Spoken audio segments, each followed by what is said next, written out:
शहापूर तालुक्यात जिजाऊ शैक्षणिक व सामाजिक संस्थेच्या माध्यमातून लाखो वह्यांचं वाटप कार्यक्रम सुरू करण्यात आलेला आहे। खरं तर हे दरवर्षी हा उपक्रम राबवला जातो। आज बिरवाडी गावाचा इतिहास मोठा आहे। बिरवाडी हा गाव एक मोठ्या नेत्याच्या नावाने ओळखला जातो किंवा शहापूर तालुक्याची ओळख म्हणून खाडे साहेबांचं नाव घेतलं जातं। तर हाच गाव आम्ही आज निवडला की जेणेकरून त्यांच्या आदर्शावर आपणही चालतोय किंवा जिजाऊ तर सगळ्यात थोर महात्म्यांच्या विचारांवर चालत आहे। 25 लाख वह्यांचं वाटप आपण पूर्ण कोकणात दरवर्षीच करतोय, यावर्षी आजपासून चालू केलेलं आहे। काय वाटतं एकंदरीत शैक्षणिक क्षेत्रात आपण ही भरीव कामगिरी करता आणि त्याचा फायदा गरीब गोर विद्यार्थ्यांना होतो, काय वाटतंय?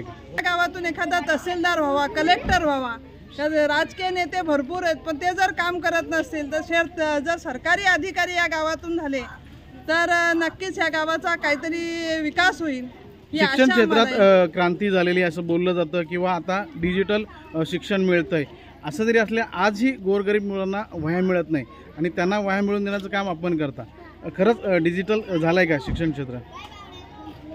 तुम्ही पत्रकार आहेत, तुम्हाला माझ्यापेक्षा जास्त माहिती आहे, पण आजही गोरगरीब जिथे 8-8 दिवस लाईट नाही किंवा 8-8 दिवस पाणी नाही, तर डिजिटलच्या गोष्टी आपण न केलेल्याच बऱ्या।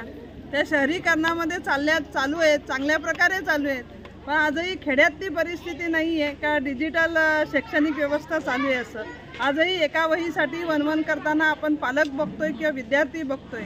शासन पुस्तकं देत आहे, पण वहीसाठी विद्यार्थ्याची कुठेही अडायला नको यासाठी जिजाऊ त्यांना वही देत असते।